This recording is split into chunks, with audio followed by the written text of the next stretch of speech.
12 o'clock, and this is Centennial College Radio News. I'm Irina Burtan with Denise Falzon and Sharmin Hassaniani. In the weather, it's now 17 degrees outside of our East York studios. Now here are the headlines. Commuters may wake up to a Monday morning TTC strike. In entertainment, Lance Bass speaks out against gay discrimination, and why women are portrayed as sex objects in films. Now to our top story. If TTC workers walk off the job on Monday morning, you may have to walk to your job. And city traffic will be heavier than ever. What's sure is that you'll have to find other means of transportation to wherever you need to go. Transit Union President Bob Kinnear says he's willing to negotiate around the clock. He also says TTC workers won't show up for their shifts on Monday if they don't get a suitable settlement from the city. The two sides have been in serious negotiations at a Richmond Hill hotel since April 1st, when the union's contract expired. Kinnear has asked for Mayor David Miller's help in making sure the unionized TTC workers get a fair settlement. But Miller says it's up to the TTC commissioners to handle the talks. The BC man suspected of killing his 3 young kids has been transferred from an RCMP lockup to a hospital yesterday. Alan Dwayne Schoenborn missed an appointment in court because of this. Hunter Kim Robinson found him on a hill on the outskirts of Merritt, BC.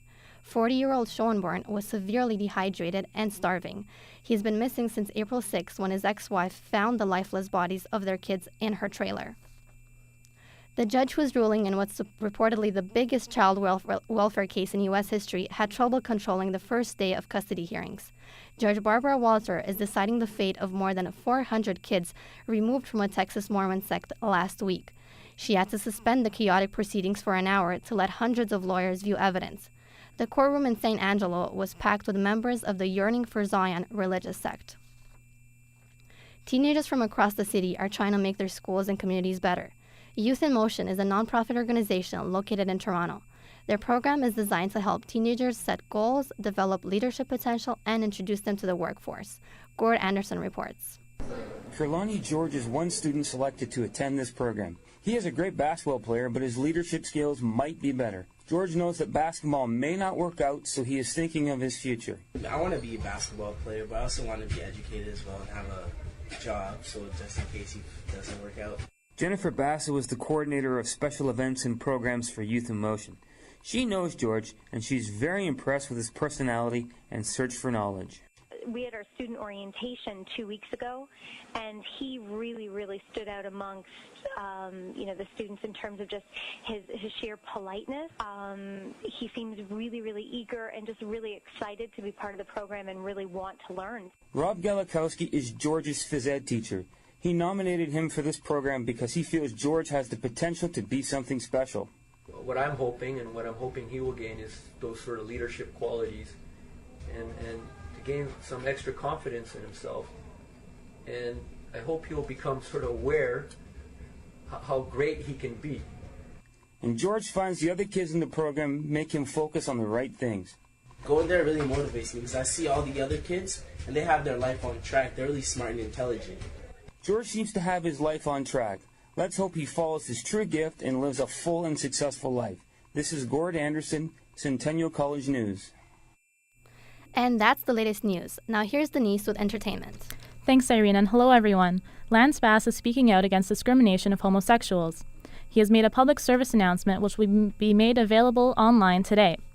Bass made the PSA for the Gay, Lesbian, and Straight Education Network in order to promote the 11th Annual U.S. National Day of Silence on April 25th.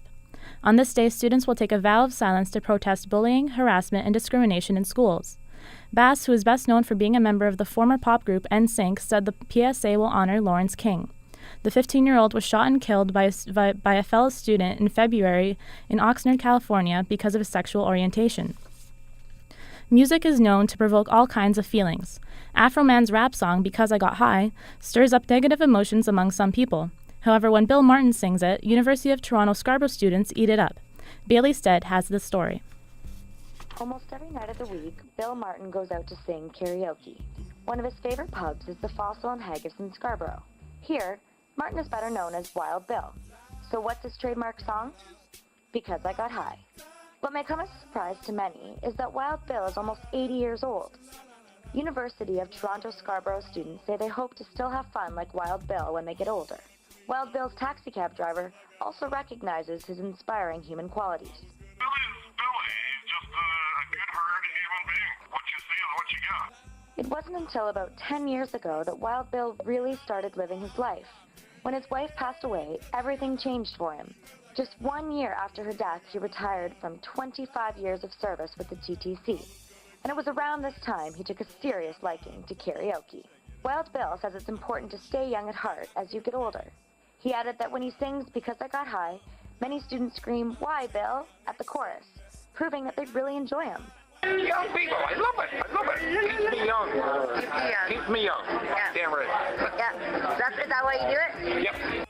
Wild Bill battled colon cancer 3 years ago. He says the care he received was a blessing. He is perfectly healthy now. Wild Bill's positive attitude has earned him the respect of many.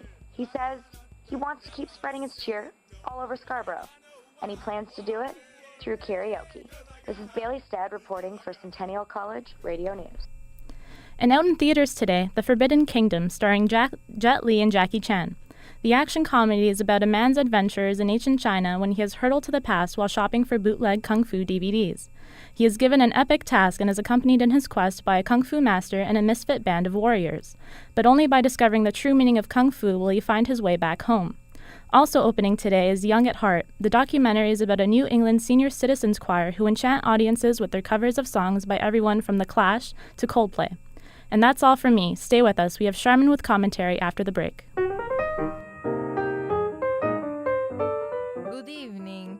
You're probably expecting me to say my name is Count Dracula and that I am a vampire. Do you know what makes a vampire?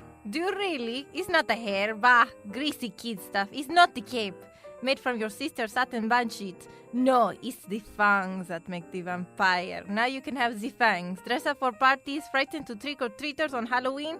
These plastic marbles fit over your regular teeth. But once there, you'll be the hit of the party. Amaze and delight your girlfriend. It's so much fun, I know so. Send for your fangs today. Send $2.98 to Fang, Box 1001, Central City, Tennessee, or dial toll-free 800-DRACULA. Order before midnight tonight. That's in order. Welcome back. No matter what type of film you're watching, women are almost always sexually objectified. I get it, sex sells. But what type of messages are we giving young people when Hollywood glamorizes degrading women? Doesn't it encourage eating disorders, rapists, and pedophiles? I'm tired of seeing half-naked women playing strippers, groupies, or lonely housewives. Even a powerful woman is often dressed in tight or revealing clothing, and her body language is sexual. Or how many times have we seen a strong woman seduce a man before she beats him up and kills him?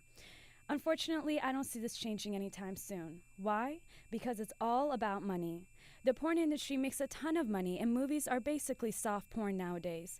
Who needs an interesting plot line? It's not about being insecure. It's about demanding respect. Canada and America are so quick to judge how other countries mistreat women. How are we any better? And that's all from me. Now let's send it back to Irina for the wrap. Thanks, Sharmin. That's the news for now. You can hear more news coming up in about 15 minutes on the internet at ondemand.centennialcollege.ca. On behalf of all of us here at Centennial College Radio News, thanks for listening and have a great afternoon.